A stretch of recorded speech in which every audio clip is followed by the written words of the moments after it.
বন্ধুরা যে যেখান থেকে আমার ভিডিওটি দেখছেন আশা করি সবাই ভালো আছেন, সুস্থ আছেন। শুভ বিজয়া দশমীর শুভেচ্ছা জানিয়ে সকাল থেকে ভিডিওটা শুরু করেছি। তো বয়সটা তো সব সময় আগের দিন দেওয়া হয়, পরের দিন ভিডিওটা ছাড়ি। তো আজ যেহেতু দশমীর দিন, তো ঘুম থেকে উঠেই সবাইকে মিষ্টিমুখ করাবো।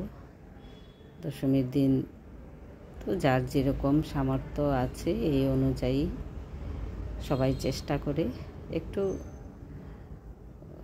ভালো কিছু খেতে। তো আমিও তেমনি আজ ঘুম থেকে উঠেই কিন্তু এই যে মাসি দিকে চা বসিয়েছে আর আমি সবাইকে মিষ্টি বেড়ে দিচ্ছি। তো সবার আগে আমার মাসির প্লেটটাই বাড়লাম আজ। এই যে দইটা দেখছেন আর স্টিলের প্লেটে মিষ্টিটা, ওটা মাসির জন্য আগে। তারপরে ওরা সবাই বলতেছে যে আগে চা খাবে বিস্কিট দিয়ে, তারপরে মিষ্টি খাবে।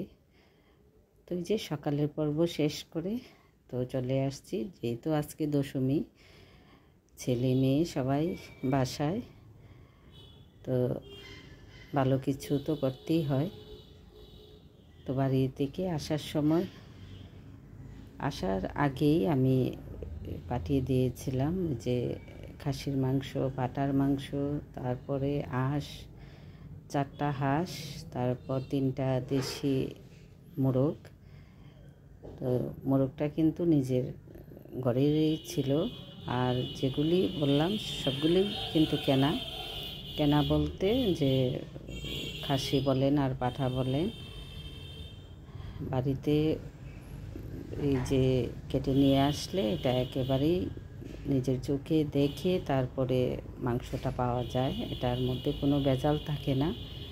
যার কারণে পুজোর আগেই আমি নিজেই এই পাটা খাসি এগুলো কিনে, তারপরে একা তো আর এতটা নিতে পারবো না, তো সাথে আর 1-2 জন নিয়েছি। তো 3জনে মিলে তারপরে ভাগ করে একটা খাসি প্রথমে নিলাম, তারপরে একটা পাঠাও নিলাম। তো আজ এটাই রান্না করব, একটু খাসি রান্না করব আর হাঁসের মাংস।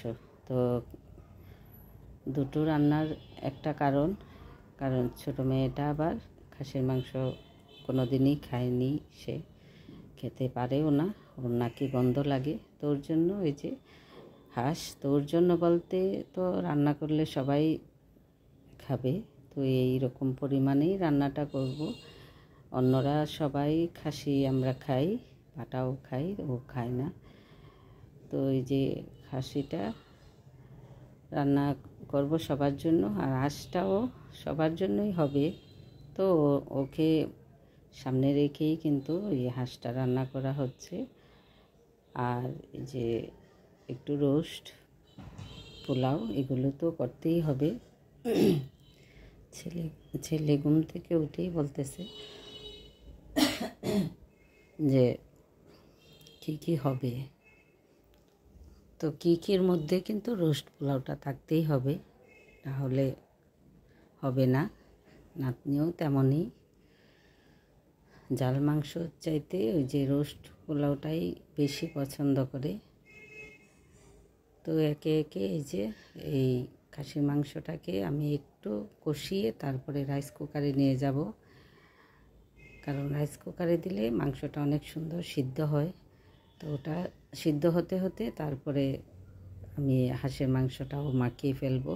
তো ওটা নামিয়ে রাইস কুকার থেকে হাঁসের মাংসটাও বসাবো রাইস কুকারে।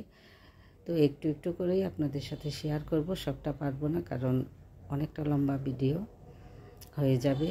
তো ভাবলাম যে কিছু আইডিয়া আপনাদেরকে দেই যে আমি কি আজকে রান্না করলাম, এইটুকুই, কিন্তু পুরোটা তুলে ধরতে পারবো না, ভিডিওটি অনেক লম্বা হয়ে যাবে।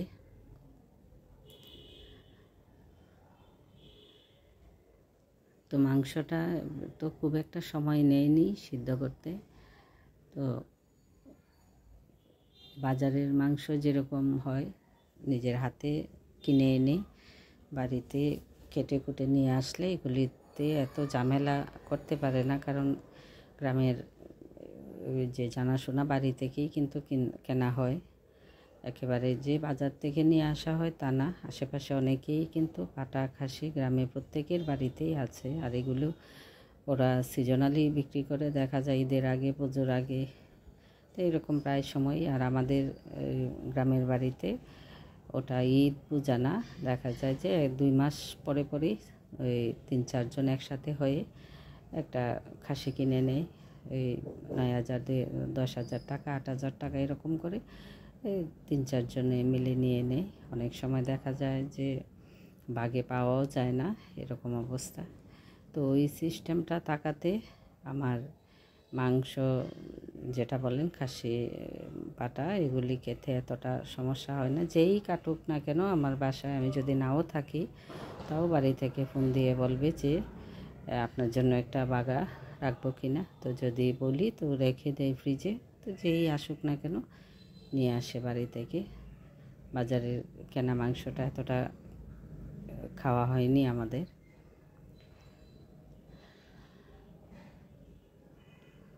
তো বাড়ি থেকে আসার পর থেকেই কিন্তু আমি যে রান্নাঘরে ঢুকেছিলাম, আছি এখনও। বাড়ির থেকে আসছি আমি ষষ্ঠীর আগের দিন, তো এসেই কিন্তু রান্না করে, কারণ যেহেতু ওরা সবাই বাসায় আসছে, তো যে কয়দিন থাকবে এই খাবার দাবার নিয়েই কিন্তু থাকতে হবে আমার সারাক্ষণই।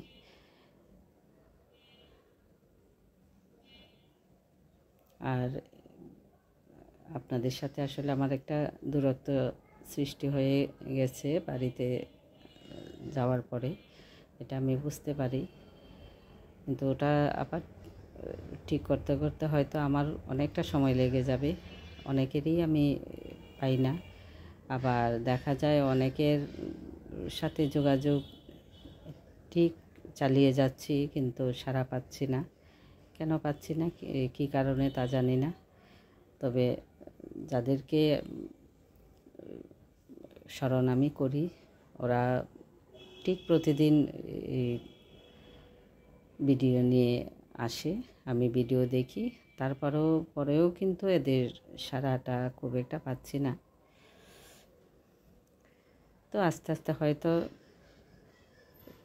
এই যে আরেকটু কাছাকাছি যদি যাই, হয়তো সাড়া দিলে দিতেও পারে।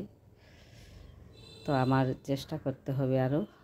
এটা আমি কাউকে দোষ দিই না যে কেন আমার ভিডিও দেখে না, এটা আসলে আমারই ব্যর্থতা। কারণ একটা গ্যাপ যখন পড়ে, ওটা আবার ঠিকঠাক করতে গেলে অনেকটা সময় লাগে। আর এখন চেষ্টা করব যে এই গ্যাপটা ফিল আপ করতে,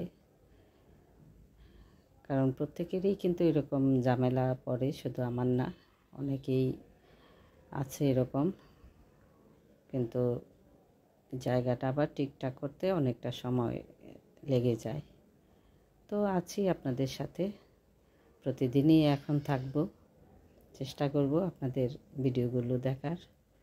আর এদিকে দেখুন রান্নার ফাঁকে মাসি ওই যে মাংস কেটে এনে বিড়ালকে খেতে দিছে, আমাকে মশলা বেটে তারপরে বারান্দায় বসে মাংসগুলো কেটে কেটে এনে তাও বিড়ালকে খাওয়াচ্ছে। বিড়ালও মহাখুশি।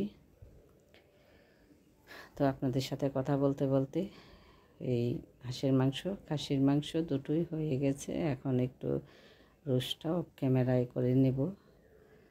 একটু এই যে রোস্টটা হলে তারপরে পোলাওটা চুলায় ভেজে তার রাইস কুকারেই আবার বসাবো, কারণ একটা চুলা সময়টা এই যে চলে যায়, যে চুলায় একটা কিছু বসালে তো, আর বিশেষ করে এই যে হাঁস বলেন আর খাসি বলেন অনেকটা সময় লাগে। যার জন্য ওই যে রাইস কুকারে আর চুলায় মিলে রান্নাটা আজকে শেষ করলাম। তো রান্নাবান্না শেষ, এবার এদের প্লেটটা বেড়ে এদেরকে খেতে দেব। কিন্তু এদের জন্য আমি ডাইনিং টেবিলেই কিন্তু খাবারটা বেড়েছিলাম, কিন্তু ওরা সবাই আমার সাথে আমার রুমে ফ্লোরে চলে গেছে প্লেট নিয়ে নিয়ে। একা একা ভালো লাগে না, সবাই একসাথে খেতে চায়, যার কারণে কিন্তু আমার রুমেই বেশিরভাগ সকালের চা খাওয়া বলেন, দুপুরের খাবার বলেন, কেউ ডাইনিংয়ে বসে খায় না। তো এই যে খাবার দাবার শুরু। তো আজ এই পর্যন্তই। ভালো থাকবেন, সুস্থ থাকবেন, আমার পাশে থাকবেন। ধন্যবাদ।